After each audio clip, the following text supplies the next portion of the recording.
প্রিয় শিক্ষার্থী, আসসালামু আলাইকুম। ইংলিশ ট্যালেন্টের পক্ষ থেকে সকলকে অভিনন্দন। আজকের ক্লাসে আমরা এইচএসসি ইংরেজি প্রথম পত্রের একটি গুরুত্বপূর্ণ প্যাসেজ, যেটি ইউনিট 1 লেসন 1 বঙ্গবন্ধু শেখ মুজিবুর রহমানের 7ই মার্চের ভাষণ নিয়ে লেখা। প্যাসেজটির সারাংশ, প্যাসেজটির বাংলা অনুবাদ এবং এখানে ব্যবহৃত কিছু গুরুত্বপূর্ণ ভোকাবুলারি, সে শব্দের সঠিক পার্টস অফ স্পিচ এবং সিনোনিম অ্যান্টোনিম দেখব। তো প্রথমেই আজকে আমাদের ক্লাসে যে বিষয়টি নিয়ে আলোচনা করব তার একটি প্রতিচিত্র দেওয়া হলো, যেখানে বঙ্গবন্ধু শেখ মুজিবুর রহমান জনতার সামনে ভাষণ দিচ্ছে এমন একটি ছবি উপস্থাপন করা হয়েছে। আমাদের ইউনিট 1 এর নাম people or institution making history, অর্থাৎ ইতিহাসে এমন কিছু মানুষ তাদের কর্মের জন্য অবিস্মরণীয় হয়ে আছে, তাদের কথা আমাদের ইউনিটের ভিতরে আছে। আমাদের লেসন 1-এ যে টাইটেলটি আছে সেটি হলো দ্য আনফরগেটেবল হিস্ট্রি, অর্থাৎ অবিস্মরণীয় একটি ইতিহাস। আমরা দেখি আমাদের এই প্যাসেজটিতে কি আছে। তার পূর্বে আমাদের প্যাসেজের যদি একটু সার সংক্ষেপ আমরা লক্ষ্য করি, তবে হয়তোবা প্যাসেজটি আমাদের বুঝতে অনেকটা ইজিয়ার হবে। আমাদের এই প্যাসেজটিতে বঙ্গবন্ধু শেখ মুজিবুর রহমান 1947 সাল থেকে 1971 সাল পর্যন্ত দীর্ঘ 23 বছরের যে মর্মান্তিক ইতিহাস পশ্চিম পাকিস্তান পূর্ব পাকিস্তানের উপরে তৈরি করে গেছে, সেই ইতিহাসটার কথা তিনি বর্ণনা করেছেন। প্রথমে তিনি 1954 সালের যুক্তফ্রন্ট নির্বাচনের কথা উল্লেখ করেছেন, যেখানে বলা হয়েছে বাঙালি যুক্তফ্রন্ট নির্বাচনে নির্বাচিত হয়েও পশ্চিম পাকিস্তানের শক্তির কাছে প্রতিহত হয়েছে এবং তারা ক্ষমতা গ্রহণ করতে পারেনি। 1958 সালে পশ্চিম পাকিস্তান মার্শাল ল অর্থাৎ সামরিক আইন জারি করেন এবং পরবর্তী 10 বছরের জন্য আমাদেরকে ক্রীতদাস হিসেবে রাখা হয়েছিল। 1969 সালে যখন বাংলার মানুষ তাদের অধিকারের জন্য রাজপথে নেমে পড়ল, সারা দেশে গণ অভ্যুত্থানের সৃষ্টি হলো, সেই মুহূর্তে পাকিস্তানে আইয়ুব খানের পতন হয় এবং ইয়াহিয়া খান ক্ষমতা গ্রহণ করেন। তৎকালীন সময় ইয়াহিয়া খান ক্ষমতা গ্রহণ করে তিনি আমাদেরকে বলেছিলেন আমাদের ন্যায্য অধিকার তিনি ফিরিয়ে দিবেন, আমাদের গণতন্ত্র ফিরিয়ে দিবেন এবং বাঙালিদের জন্য একটি স্বতন্ত্র সংবিধান তিনি দিবেন। কিন্তু তারপর অনেক কিছু হয়ে গেলেও তিনি তার কথা রাখেননি। পরবর্তীতে 1971 সালে বঙ্গবন্ধু সহ বাঙালিরা বারবার তাদেরকে আহ্বান করেছে বিভিন্ন ধরনের অধিবেশন আয়োজন করার জন্য, কিন্তু তারা কখনো এটিকে অ্যাপ্রুভ করেনি, বরং এটাকে তারা সর্বদাই প্রতিহত করেছে। তো বঙ্গবন্ধু শেখ মুজিবুর রহমান 1971 সালের 7ই মার্চে এমন একটি ক্ষণে এসে ভাষণটি দেন। তিনি তখন বাঙালি জনগণকে বলেন, এখন সময় এসেছে স্বাধীনতা অর্জন করার। এখন আমাদেরকে স্বাধীনতার জন্য, দেশকে স্বাধীন করার জন্য, মানুষের অধিকারকে ফিরিয়ে দেওয়ার জন্য এবং ভালোভাবে বসবাস করার জন্য অবশ্যই আমাদের শত্রুদের প্রতিরোধ করতে হবে এবং তাদের বিরুদ্ধে যার যা কিছু আছে তাই নিয়ে প্রস্তুত থাকতে হবে লড়াই করার জন্য। আমাদের মূলত এই ভাষণের এই সমস্ত বিষয়গুলো নিয়ে আমাদের আজকের এই লেসনটি। যেহেতু বঙ্গবন্ধু শেখ মুজিবুর রহমানের এই ভাষণটি একটু দীর্ঘ হওয়ার কারণে আমাদের ক্লাসটিকে কয়েকটি পার্টে ভাগ করা হচ্ছে। আজকে তার প্রথম পার্ট। আমরা ইনশাল্লাহ পরবর্তীতে বাকি পার্টগুলো ধারাবাহিকতা বজায় রেখে ইনশাল্লাহ সবাইকে প্রোভাইড করব।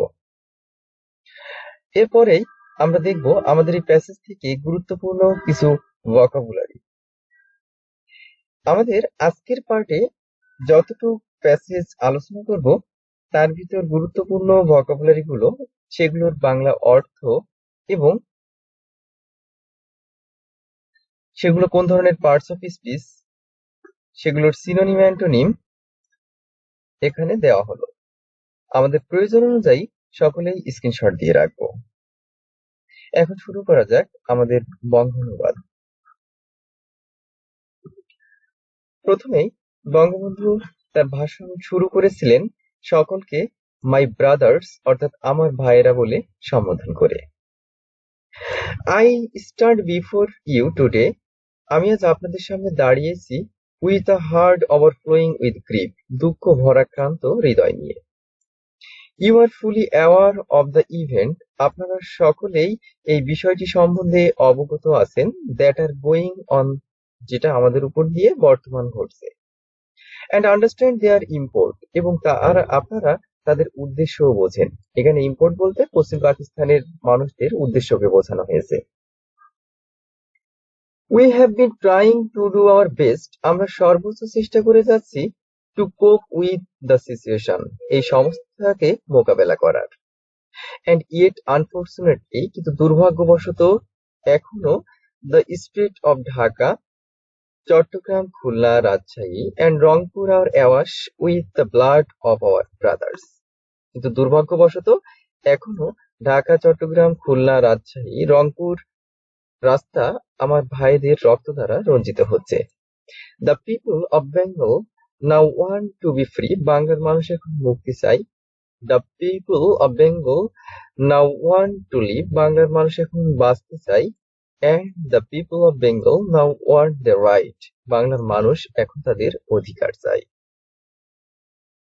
পরবর্তী passage, what have we done that was wrong, আমরা কি ভুল করেছিলাম।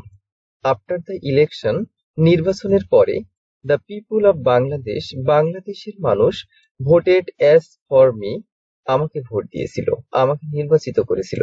ফর দ্য আওয়ামী লীগ, আওয়ামী লীগকে নির্বাচিত করেছিল। We were to sit in the National assembly,